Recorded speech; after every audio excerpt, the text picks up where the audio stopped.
Former Traffic guitarist Dave Mason says he can describe his career with just one song. I'm John Bowden from Rock History Music. Here's part one of our interview with Dave Mason. We're going to have another one later on this year because Dave is releasing his autobiography in around May of this year. Here's a guy who was with Traffic at the very beginning. He's had an on and off career with Traffic. He's just released Dear Mr. Fantasy, a famous Traffic song, a duet with Joe Bonamassa. It's pretty good. Throughout his career, he's worked with Paul McCartney and George Harrison. He was on All Things Must Pass. And he promises us there'll be some good George Harrison stories in his book coming out. In 1993, he was asked to join Fleetwood Mac. He's worked with Jimi Hendrix, but the story is very, very long. In this one, we talk about a little Joe Cocker inspiration on one of his songs. Well, a lot. On Rock History Music. You've got a lot of things in your holster. You've got a lot of past, a lot of people you've worked with. You're in the doctor's office. Some guy sitting beside you, he looks over at you, he asks you what you do. You say you're a musician, of course, that's what you do. But the next question is, would you have done anything I might know? Which opens up a whole, do you go there? What do you do when someone says to you and they don't know you, let's say they don't recognize you? Because that's a long conversation with you. That's a lot of things. Or at a party, what do you do, sir? What do you do? What do you say? Well, I would, basically I can sum it up with one song, and that's Feeling All Right. Yeah. Everybody and their grandmother knows that song. Who was it, Eddie Trunk, that said the song that keeps on giving? Yeah. Just keep, it's, somebody just did it at one of the big festivals. Every bar band has played it, still plays it.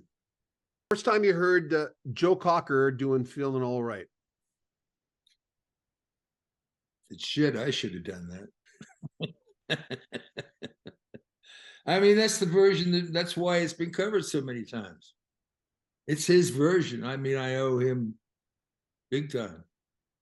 Denny Cordell, really, who's managing him. When's this book coming out? I want to read this book.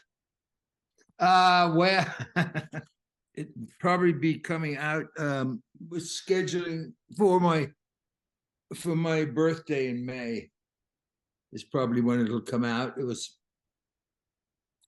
We've finished up having to self-publish it. So, BMG was publishing it, and then they, out of the blue, last minute, decided they were no longer in the book business.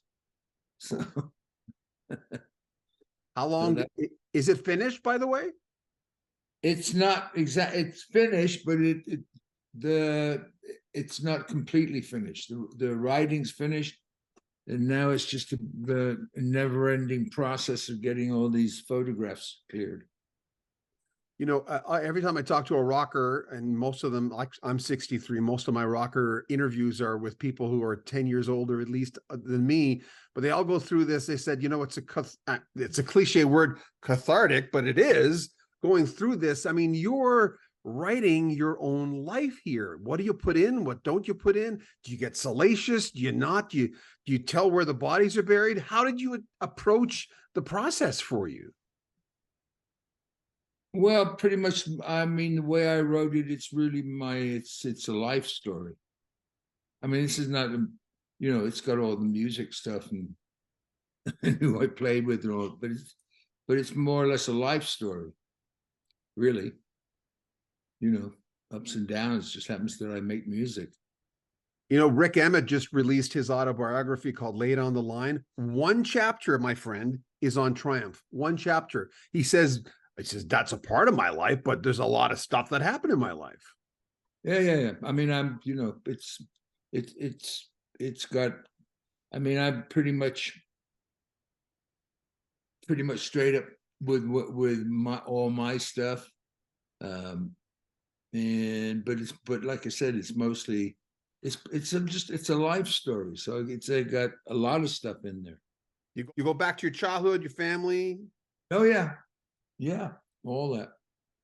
It's like I said, it's more of a of my, you know, it's a story about my journey. And there's just the music or just the highlights along the way. I'm just kind of curious. One last thing about that. Rick had told me that he wanted to put in the things in his book that helped him get through life, things he's learned, you know, lessons, hard fought, usually in the music industry, in any industry, in life. Lessons are hard fought. We remember them. Sometimes we have to go over them over again. Do you have any of that kind of stuff in there? Well, I mean, I don't know if I specifically, you know, have anything that's directly like, hey, this is what I learned from this, or this is what I just lay out the journey, really. And this is what happened to me. And that's it, basically. I'm not preaching. I'm not throwing anybody under the bus, other than myself. And, you know, that's basically it. You can pre-order Dave Mason's autobiography, which is coming out just before the summer, via the links in the description of this video. When the whole interview is available, we'll put a link at the very top of this video and every other video with Dave Mason so you can check it out. And we'll put links to the podcast as well. So keep looking for that. Dave Mason's new single is a cover of Traffic's Feeling All Right with Joe Bonamassa. You know, we appreciate you watching our videos. We really, really do. When we read the comments, it shows us that you're watching the videos and you're digging them, and we appreciate all your comments. Remember, there are lots of bonus clips that are on our Patreon right now with Dave Mason and everybody else we've interviewed. Join our Patreon via the links at the top of the description.